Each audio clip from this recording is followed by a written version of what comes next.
Olá, sou a professora Cleane e vou lecionar a disciplina de História para o quinto ano do Colégio Emaús. Pessoal, esta aula será a correção das atividades que eu deixei na aula anterior. Lembrando que na aula anterior nós estudamos um pouco sobre o regime militar no Brasil, que foi de 1964 até 1985. Número 1. Caracteriza os acontecimentos no governo de João Goulart que levaram à instauração da ditadura no Brasil. Durante o governo do Jango, João Goulart, o Brasil estava passando por uma séria crise econômica, por uma séria crise social também. João Goulart queria colocar em prática um plano de governo, que eram as reformas de base, que era a distribuição de terras entre os mais pobres e a redução da desigualdade social, a redução da concentração de renda. Essa prática causou insatisfação em uma parcela da sociedade. E os militares também já estavam insatisfeitos com o governo de Jango. Além, é claro, gente, da estagnação econômica que o país vivia, o país não estava se desenvolvendo economicamente. Todos esses fatores contribuíram para o golpe em 1964. E o Jango também ele foi acusado de abrir as portas do Brasil para o sistema comunismo. Número 2. De que maneira o regime ditatorial no Brasil pode ser caracterizado? Por autoritarismo, supressão dos direitos constitucionais, perseguição policial e militar, prisão, tortura e morte de alguns opositores, bem como censura prévia aos meios de comunicação. Diversos artistas, diversos personagens políticos, eles precisaram ir embora do Brasil neste período, gente, eles precisaram se exilar em outros países. Por conta dessas perseguições, Gilberto Gil, Caetano Veloso, Chico Buarque, Ferreira Goulart, que era um poeta, Fernando Henrique Cardoso, que posteriormente foi presidente do Brasil, todos estes precisaram se exilar em outros países, com receio da opressão, com receio da perseguição militar. Número 3. Qual era a intenção do governo durante o regime militar ao fazer propaganda sobre o Brasil? O governo que queria passar a mensagem que estava tudo bem, que o Brasil estava crescendo, que estava tendo desenvolvimento econômico, exaltar o nacionalismo brasileiro e exaltar também que o Brasil estava se tornando uma grande potência econômica. Número 4. O que foi o milagre econômico? Foi um período de 1968 a 1973 que o Brasil teve um grande desempenho econômico. O PIB do Brasil teve um grande crescimento, as pessoas estavam consumindo muito. Mas este desenvolvimento econômico, este milagre econômico, assim chamado pelos governantes na época, gente, foi às custas de empréstimos no exterior, foi às custas de aumento da dívida externa do Brasil. Número 5. Como ocorreu a repressão política durante o regime militar no Brasil? Foram lançados atos institucionais que permitiam a censura aos meios de comunicação, a perseguição e a repressão aos opositores. Censura aos meios de comunicação, pessoal, quer dizer que só podia veicular, só podia ser transmitido aquelas mensagens, aquelas informações que o governo julgasse aptas, que fossem convenientes ao governo militar, para divulgar o regime militar. Nem tudo poderia ser divulgado. As pessoas que eram contra o sistema de governo eram perseguidas, eram reprimidas também. Número 6. O que foi o AI-5? Foi uma das medidas mais autoritárias durante o regime militar. Foi instituída em 1968. O AI-5, pessoal, ele foi uma medida que levou ao fechamento do Congresso Nacional. O AI-5 também dava plenos poderes ao presidente neste período. limitava direitos da população e possibilitava a prisão de forma arbitrária, de forma violenta. Com a instituição do AI-5, vários políticos também tiveram seu mandato cassado. Houve o fim dos partidos políticos também. Foi um período de extrema repressão. Foi o fim, limitou os direitos dos civis, né? As pessoas não tinham direito de manifestar, de protestar, de fazer oposição a essa forma de governo. Número 7. Com qual objetivo o Departamento de Ordem Política e Social, DOPS, foi criado? Foi instituído para perseguir e desmoralizar os opositores ao governo. Se encarregava de manipular as informações e dizer à população que os opositores ameaçavam a ordem pública e a família brasileira. É a ideia do nacionalismo, né, gente? É como a gente viu naquela mensagem que foi veiculada durante o regime ditatorial: Brasil, ame-o ou deixe-o, né? Número 8. Como eram escolhidos os presidentes durante o regime militar? Todos os presidentes, ao longo do período de ditadura, foram eleitos indiretamente por um colégio eleitoral, ou seja, uma pequena parcela da sociedade, né, que na realidade apenas confirmava o nome do candidato imposto pelos militares. Número 9. Explique o contexto em que ocorreu a Passeata dos 100 mil. A Passeata dos 100 mil, gente, foi um movimento convocado por estudantes, foi um movimento estudantil que houve a participação de grande parcela social.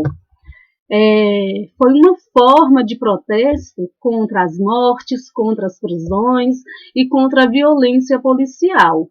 Aconteceu em 26 de junho de 1968 no Rio de Janeiro. Foi um período em que milhares de pessoas foram às ruas e que marcaram esse dia 26 de junho. Nesta época, a população já estava insatisfeita com a forma de governo, com a repressão, né? Durante a instauração da ditadura militar no Brasil, gente, alguns estudiosos costumam denominá-la de ditadura civil-militar, porque houve apoio de uma parcela da sociedade, essa forma de governo. E quando a inflação estava muito alta, né, os produtos estavam caros, a população estava tendo muitas dificuldades econômicas, dificuldades financeiras, a oposição ao regime começou a aumentar, começou a crescer a insatisfação com o governo. Número 10. Quais foram as formas de resistência à ditadura militar no Brasil? Manifestações, protestos, produção de conteúdos artísticos denunciando o regime, né? Músicos, cinema. Número 11. Leia a seguir um trecho da canção sobre o período da ditadura militar. A gente quer viver pleno direito. A gente quer ter todo o respeito. A gente quer viver uma nação. A gente quer ser um cidadão. Esse trecho é de Gonzaguinha, interpretação de Gonzaguinha em Corações Marginais. Gonzaguinha, em 1980, foi um compositor, um dos mais perseguidos pela censura durante o regime militar. Censura é a proibição, pessoal, de veicular determinadas informações, de veicular determinadas mensagens. Durante a censura, vários artistas tiveram suas músicas censuradas, tiveram seus escritos censurados também. Letra A. Que aspectos da ditadura foram criticados pelo autor da canção? A falta de direitos civis, a falta de respeito por parte dos militares, por parte dos governantes, a falta de liberdade, né? O cerceamento da liberdade de expressão, né? O direito de ir e vir, que as pessoas também não tinham em seu pleno direito. Número 12. Em sua opinião, qual a importância de os artistas denunciarem o que ocorria no país durante a ditadura militar? Na opinião de vocês, pessoal, por que foi importante a veiculação dessas informações? Foi importante para que a população tivesse acesso a informações sobre o regime militar. Foi uma maneira encontrada por artistas para denunciar o governo ditatorial, para denunciar o regime militar. Uma vez que os meios de comunicação eram controlados e censurados pelo governo. Controlados, pessoal, que veiculava aquilo que era de interesse do governo. Número 13. Fazer uma pesquisa. Quais os presidentes que governaram o Brasil durante o regime militar e em qual período eles governaram? Bom, um desses primeiros governantes, pessoal, foi o general Humberto Castelo Branco.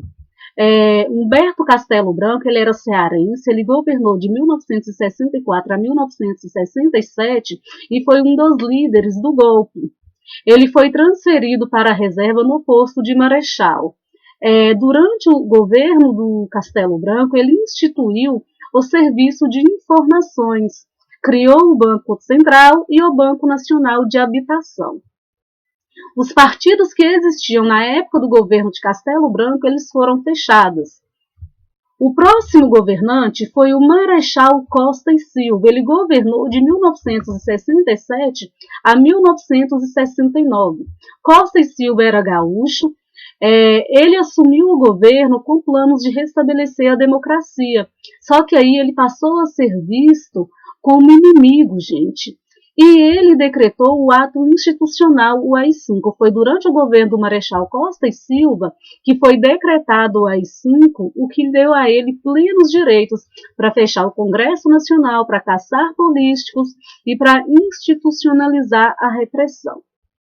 Depois do Marechal Costa e Silva, nós tivemos o general Emílio Médici, também gaúcho. Ele foi presidente durante o período de maior repressão da ditadura militar, com tortura e morte dos opositores. Após o Médici, de 1974 a 1979, nós tivemos como presidente o general Ernesto Geisel, também gaúcho, né? Ele tinha a ideia de uma abertura lenta, gradual e segura, né, do Brasil, uma democracia relativa. Só que o Brasil estava passando por uma grande crise econômica. Após o governo de Geisel, nós tivemos o general João Batista Figueiredo. O João Batista, ele era carioca, e ele foi o último presidente do regime militar. Ele assinou a lei de anistia em agosto de 1979. O que foi a anistia? Que permitia a volta ao país dos políticos que foram exilados, daquelas pessoas que saíram do Brasil. Durante o governo também do João Batista Figueiredo, foi permitido o retorno do multipartidarismo, ou seja, o retorno dos partidos políticos. O governo de João Batista Figueiredo vai de 1979 a 1985, quando tem fim o regime militar no Brasil. Número 14. Em relação aos termos abaixo, pesquisar o significado. Liberdade de expressão. É o direito que a população possui em manifestar suas opiniões sem medo de represálias e sem censura. Claro que esse direito, pessoal, não pode esbarrar no direito de outras pessoas, né? Não pode, como que a gente pode dizer, não pode ofender o direito de outras pessoas, né? A liberdade de expressão é aquele direito que você tem de omitir a sua opinião em relação a determinado assunto, o direito de omitir a sua opinião em relação à política, né? Em relação à sociedade, sem ofender o direito do outro. E essa liberdade de expressão é sem censura, né? É a pessoa poder manifestar suas opiniões sem medo. Letra B, censura. Não autorizar, proibir a apresentação, proibir a representação e a circulação de informações e mensagens. A censura, pessoal, ela ocorre em benefícios próprios, em benefício do Estado, né, de um país, do governo de um país, em benefício de uma organização, em benefício particular. A censura é a maneira pela qual os governos ditatoriais encontram para que eles não sejam denunciados. Bom, finalizamos essa correção. Na próxima aula vocês vão entender como que aconteceu o fim do regime militar no Brasil, vão entender também o que foram as indiretas, as diretas já, né? Que quando restaura o regime democrático no Brasil. Bons estudos para vocês, até a próxima aula e lembrem-se, juntos no caminho certo.